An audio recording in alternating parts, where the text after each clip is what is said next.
Hello guys, this is Paul McWhorter with TopTechBoy.com, and we're here today with episode number 15 in our incredible new tutorial series where you're going to unleash the power of your Raspberry Pi Pico W. What I will need you to do is pour yourself a nice tall glass of ice cold coffee.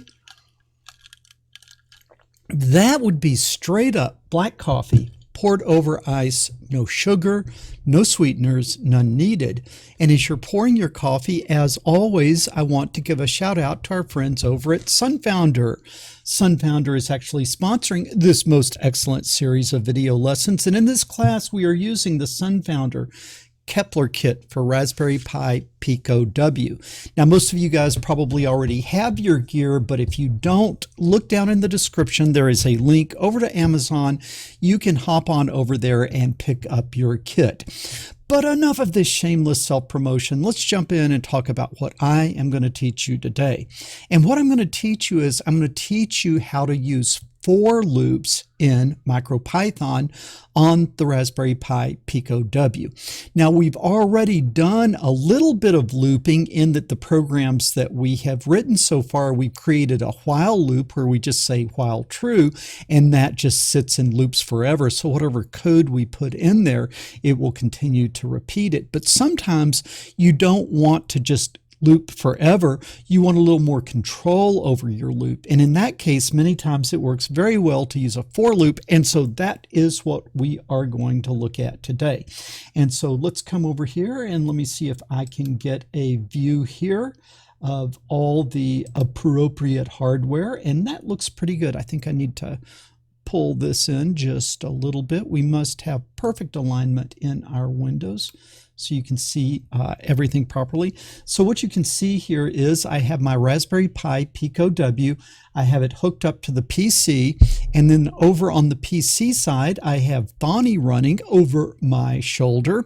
And so you'll be able to watch me code, and you'll be able to watch a live view of the Pico W at the same time. And so let's just come in and kind of look at, let's just jump in and sort of remember what we've learned about the while loop. I should say that while I'm writing the code on the PC, the code is being sent down into the Pico W. So everything that I am showing you here, is actually executing on the Pico W as you are watching. Okay, so what we did in the past is we created a loop by just doing something like saying while true. When is true true? True is always true. The for loop starts with the colon, and then everything that is, the while loop starts with the colon, everything that is indented in the next lines will be part of the loop. And then once we stop indenting, that will be the first line of code after the loop. And so if we just come in and say something like print, hello world, what is that going to do? It is going to sit and it is going to loop forever until we kill the program. So we come down here and look, boom, you see hello world, hello world, hello world, hello world. And so it's just going to do that forever or until we kill the program.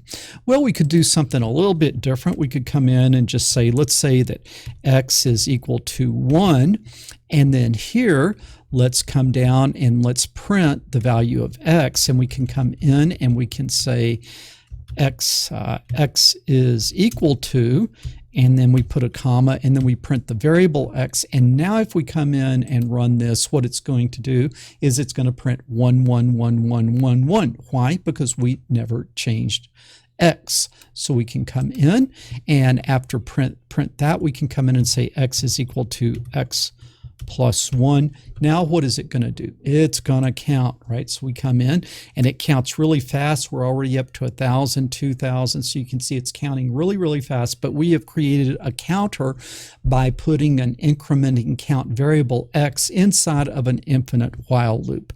Okay, but sometimes you don't want to just loop forever. Sometimes you want to loop between some start value and some stop value, and then when you get to the stop value, then you stop, okay?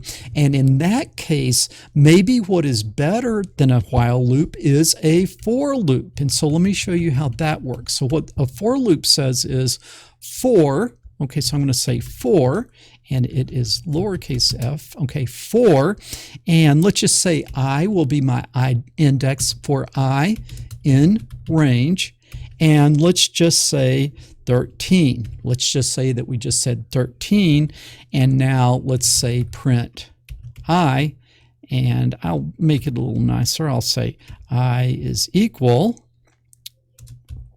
and then I'll print I like that. So let's see what happens. I just said for the range of 13, and so we kind of think maybe it's going to loop 13 times, but let's see what happens here. When I did that, it goes up to 12. It didn't go all the way to 13. So where does it stop? It stops one value before the integer that you put in. So if you put in 13, it goes all the way up to 12, and then it stops. But the crazy thing is it started where? At 0. So if it started at 0 and it went through 12, how many times did it go through the loop? 13.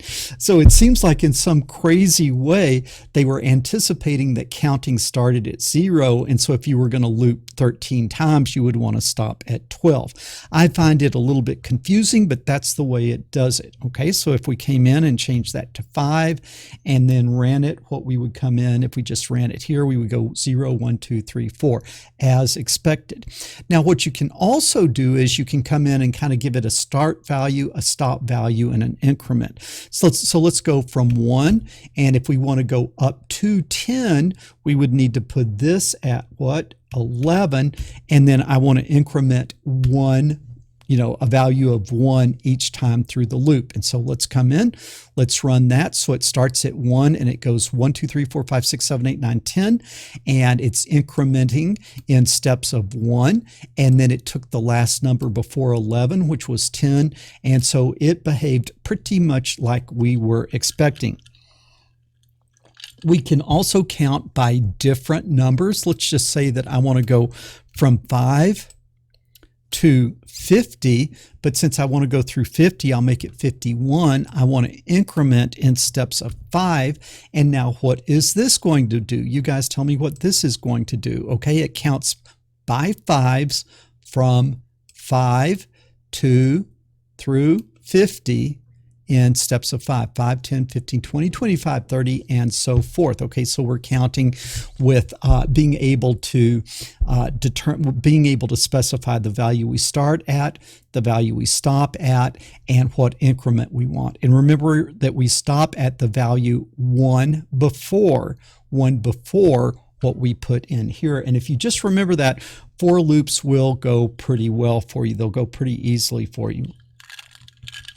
Okay, one other thing that I think we could do is we could come in and we could say, well, let's go from 10 and let's go to 0, and then let's go in steps of -1. So let's see if we can count backwards. So we'll try that, and you can see that we went 10, 9, 8, 7, 6, 5, 4, 3, 2, 1, counting down.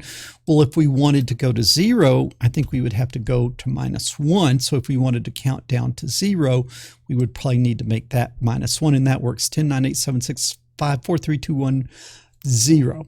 And so you can see that you can have a negative is the place you stop, and you can also have a negative for your increment. And I'm certain that you could have a negative for your starting value. So you've got start value, stop value, you'll stop one before the stop value, and then the increment. And so that makes pretty good sense there. Now, a couple of other things. So you can kind of think of this range as it creates an array for you, and you tell it where you want to start, where you want to stop, and then you tell it the increment. But you know what you could also do is you could come in here and you could just say, let's say that I'm going to say that x is going to be equal to, and I need to get rid of this x here. Remember how we were doing arrays? Last week? Well, let's just say I have 100 and 90, 80, 70, 60, 50, 40, 30, 40, 30, 20, 10, 0. Okay, and now what I could do, I have an array. So now what I could do is I say for I in not range, but for I in X. And then I'm going to print I and watch this. You see it's going to step through that array and it goes 190, 80, 70, 64 down to 0. And it does the last value in the array, which was 0. And so just remember that. Also, this could be just random numbers. Let's see, I'm just kind of trying to make these random. Okay.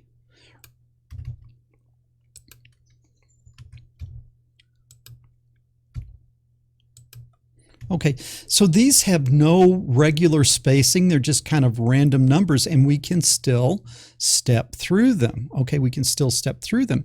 And we could even put in here like 22.2.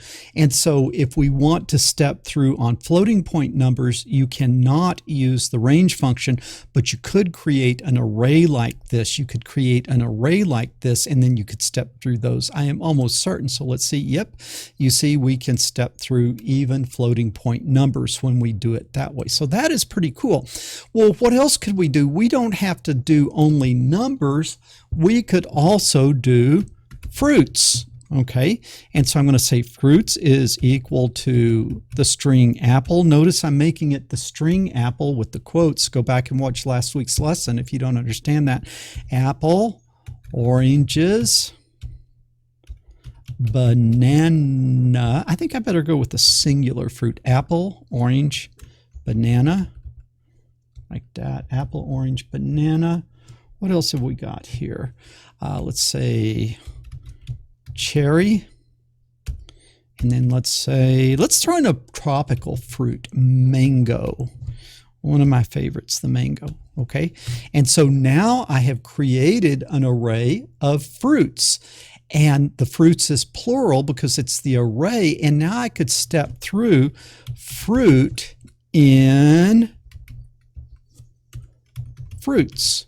Okay. And then I could say print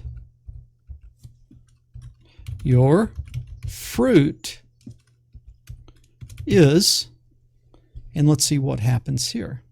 Okay. Whoa, what is that? What is that nonsense?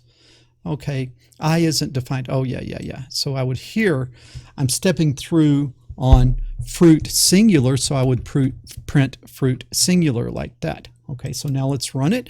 It says your fruit is apple, your fruit is orange, banana, cherry, mango. Boom. Okay, so you see I can step through an array, and that array can even have strings in it.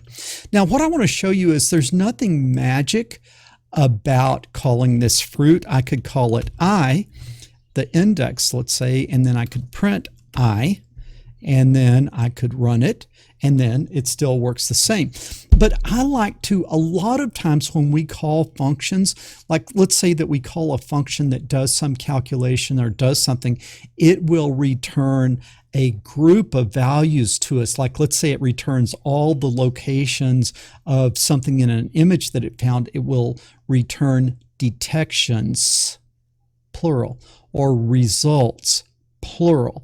And so what I like to do is I like to get that array of values as the plural results or detections like that, or locations like that.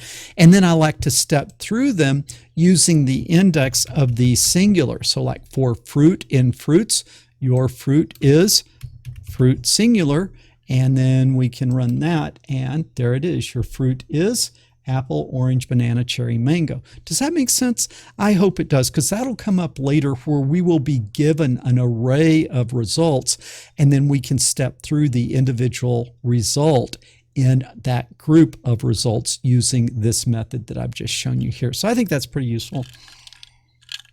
Let me show you the crazy thing about Python even. I could come in here, so I've stepped through every single fruit. So what if I said for letter in fruit? Okay, so one thing I'm showing you is that you can put a loop inside of a loop, and that's a nested loop. So how does a nested loop work? It goes into the first loop, and then it starts and finishes the inside loop and then comes down, goes back, next iteration of the outside loop, then completely does the inside loop again, comes down. And so it's not like doing outside, inside, outside, inside. It goes to the outside, then it completely does the inside loop, and then it increments the outside loop. And so it's sort of like a, it's sort of like a loop. It is a loop inside of a loop. And you're not limited to just two. You could put a loop inside of a loop inside of a loop inside of a loop, or you could have an outside loop and then two inside loops. In that case, it's going to start the outside loop. It'll start and finish the first inside loop, start and finish the second inside loop, and then go back to the outside loop. So you can nest these things and play around with that to make sure that you understand that really, really well. So I can now say, for letter in fruit, so this is a loop in a loop, and then what I'm going to do is I am going to print, what am I going to print? I am going to print letter, like that. And what do you think is going to happen here if we do this? What do you think is going to happen? Look at that. So what it says is, your fruit is apple, and then I had it loop again on the individual fruit, and even though it's one string, it says, well, he wants to loop. I guess I'll loop on the letters. And so what it does is, and it's not because I called this letter, I could call this pi. Well, I shouldn't call it pi because that might be a reserved word, but I could call this p, and then I could put this as p. The name doesn't matter of what you call it, but you see what it did was, on the outside loop, it does this first, your fruit is apple. And then what does it do? It goes in and it steps through every letter in apple for the letter in fruit, and then it prints the letter A-P-P-L-E. Then it goes back up to the outside loop and gets orange, and then it steps through the fruit orange and spells it out. So, okay, you can actually iterate again on a string inside of a for loop if you want to. So I think that is pretty neat. Let's see here. What other neat things can we do? So we sort of step through using range. We step through by creating an array. And then what we can also do that might be interesting is, so let's go ahead and let's look at an example. Let's look at an example where we are actually using this with a circuit. And so what you can see here is I've built a really simple circuit. We did this early on, that I come over here, and when you've got the connector to your right, then what I have is in the upper left corner that this pin right here is physical pin 20 and it's GPIO pin 15. And then if you go 1, 2, 3 over, that's a ground pin, and so I bring that ground pin up to create a ground rail, and then that ground rail is going to come over here, and I go through a 330 ohm resistor, I go through the LED, and I come back to physical pin 20, GPIO pin 15. So I should be able to make this LED blink like we did in, I think it was like lesson number 2 or lesson number 3. And so again, long leg of the LED comes back towards the GPIO pin, short leg goes through the resistor and then comes back up to ground. I hope that makes sense. That's a pretty easy little circuit to build there. And let's go in and let's see what we could do in this case. Okay, let's see what we could do in this case to sort of start using a for loop to help us interact with a circuit to do something we want. And we just looked at, let's see if we can do something useful like make it blink. So if we're going to do that, the first thing I need to do is to say from machine import pin. Okay, because we're going to work with that pin. Then I'm going to say import time, and then I'm going to say red pin is equal to 15. Why? Because I'm hooked up to GPIO 15 here, so red pin is equal to 15. It's a red LED, and so then I'm going to say the red LED object is equal to the pin. What pin do I connect to? The red pin, and then it is going to be a pin dot out because I'm going to write to it. Okay, now let's just start by just seeing if we can make it blink the old way. So I'm just going to say while true, when is true, true is always true. So I'm creating an infinite loop. So now I'm just going to say red LED dot value, make it a 1. Okay, and then I'm going to say time dot sleep. I'm going to leave it on for 0.5 seconds. And then I'm going to say red LED dot value. I'm going to turn it to 0, turn it off, and then again time dot sleep, 0.5 seconds, like that. So this should just make the thing blink. Let's just make sure the circuit's working and everything's as we expect. Yeah.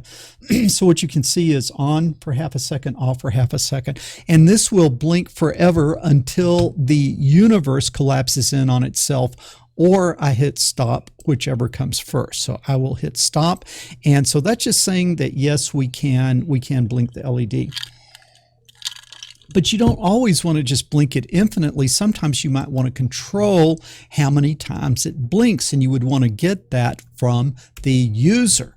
So what I'm going to say is num blinks is equal to input and then how many blinks. So the person can enter the number of blinks, and then we close that up.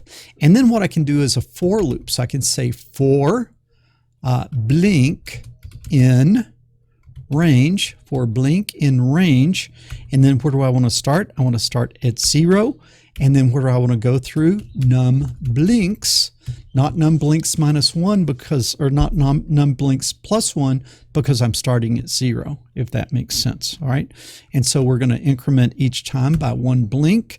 We put our colon. Now this code down here should still be good. I just need to tab it under the for loop, so it will be in there under the for loop. Okay, like that.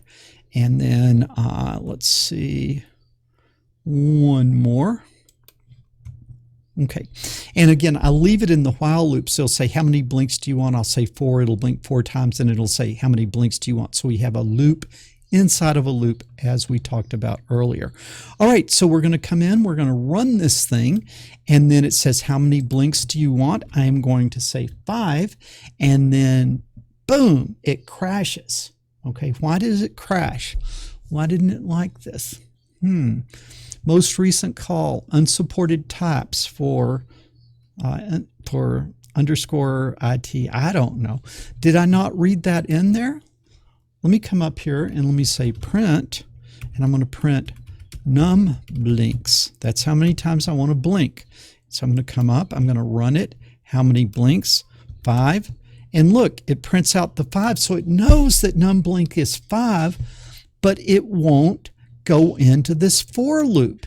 It is crashing here on line, let's see, and it's saying line 12. I'm not sure why it's saying line 12. Line 12 looks good for me. Looks good to me, but it won't. This for loop is not working. Somebody tell me, num blinks is 5. Why did it not go through the loop 5 times? Somebody tell me. Think about it. Okay, the reason gets back to last week, and I warned you about this. Remember, we have different types of variables. We have integers, 1, 2, 3, 4, 5. We have floating point, 1.5, 2.0, 2.5, 3.0, the in-between numbers. And then we have what? We have strings. Okay, we have strings. And what we have to remember is when we do a keyboard input, it inputs that as a string. Even if it looks like a number, it inputs it as a string. So it did not grab num blinks as the number 5, as the integer 5. It read it as the character 5 or the string 5. And it would behave exactly the same as if I came in and number of blinks I said was cow. Okay, what does it do?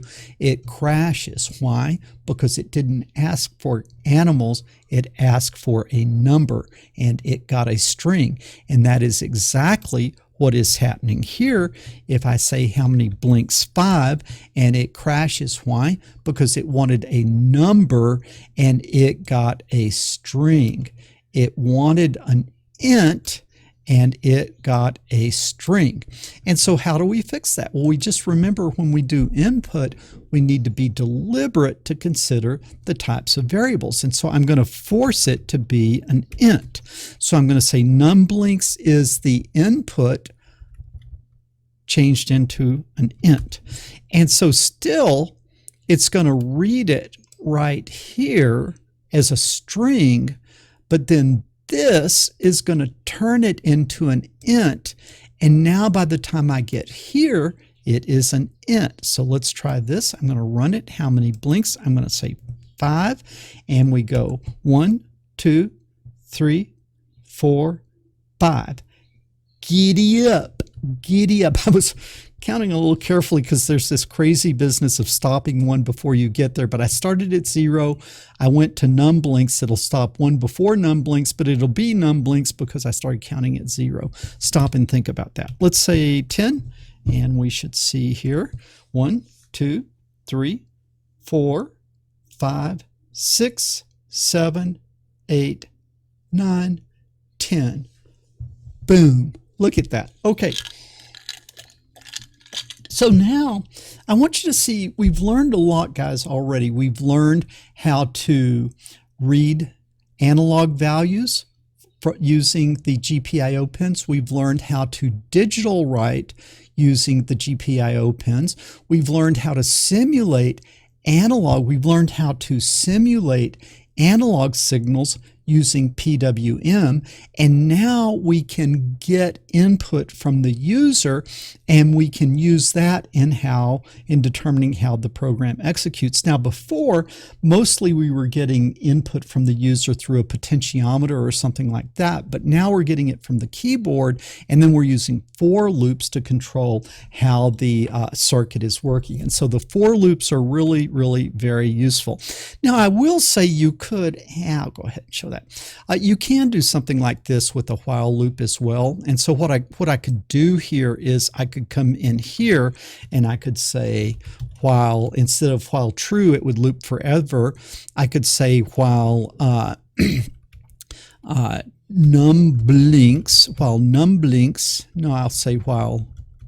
blinks is less than or equal to numblinks.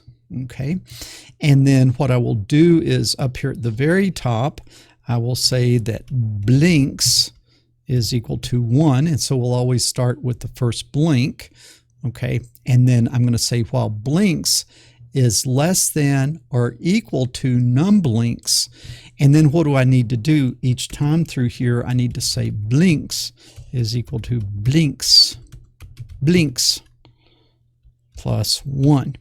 And I think this should be exactly the same. So it's going to start with blink is 1, and then blink is 2, blink is 3, blink is 4, blink is 5. And let's say numblinks was 5. It'll go through that because it is less than or equal to. The or equal to, it will do it. And so I think it should be as simple as this. And so let's see if I did anything wrong here. Okay, how many blinks? Let's say 5, and 1, 2, 3, 4, 5. Boom. Okay, and then it comes up here. How many blinks? I can say 3. 1, 2, 3. Okay, and the truth is, almost anything that you do in a for loop, you could do with a while loop, but it's just, where do I choose a while loop and where do I choose a for loop? If I want to just step through things in a straightforward way, I use the for loop, like for fruit in fruits, for result in results, for blink in range 0 to 13, or 0 to numblinks in steps of 1. When it's very well specified like that, I like to use for loops. So in this particular case, I would use a for loop. But where while loops are useful is while loops are useful when the data is continuously changing. So let's say that we had a temperature sensor, and then I would write a while loop that said while the temperature is less than 100 degrees C. While it's less than 100 degrees C, as long as it's less than 100 degrees C, leave the green LED on. Okay, and so then when it gets greater than 100 degrees C, then it falls out of that loop, and what happens, the LED goes off. And so when you're making decisions based on random incoming data like temperature, I like to use while loops. But then if it's very specified, like how many times do you want to blink for, I like to use a for loop for something like that. Does that make sense? I hope that makes sense. So let's come over here, and I guess I need to give you guys a homework for tomorrow. I guess I need to give you guys a homework for next week. And so what I want you to do is I want you to come in, and I want you to replace this red LED with the old RGB LED, which you ought to be able to use by now, because I think we've had a couple of lessons on the RGB LED. And this time, this is what I want the program to do. And the first thing, your program is going to ask the user, how many different colors does the user want to see? And so you might say, I want to see 5 colors. And then what the program asks is like, okay, what's the first color? What's the second color? What's the third color? What's the fourth color? What's the fifth color? And then what the program does is it displays that sequence of colors. So it might be red, green, blue, cyan, magenta, and then red, green, blue, cyan, magenta, red, green, blue, cyan, magenta, like that. Or I guess after it does it one time, red, green, blue, cyan, magenta, then it says, how many colors do you want to see? You tell it, and then it asks you for the sequence of colors, and then you show those. So it might just be, how many do you want to see? 3. What colors do you want? Red, enter, green, enter, blue, enter, and then it shows red, and then it shows green, and then it shows blue on the LED. Or you could ask for 50 colors, red, green, blue, blue, green, red, cyan, magenta, yellow, like that. Okay, what color should you do? You should do cyan, or you should do red, green, blue, cyan, magenta, yellow. You should do orange, you should do white, and you should do off. So one of the colors that you could show in there would be off. Red, green, blue, cyan, magenta, yellow, orange, white, and off. Okay?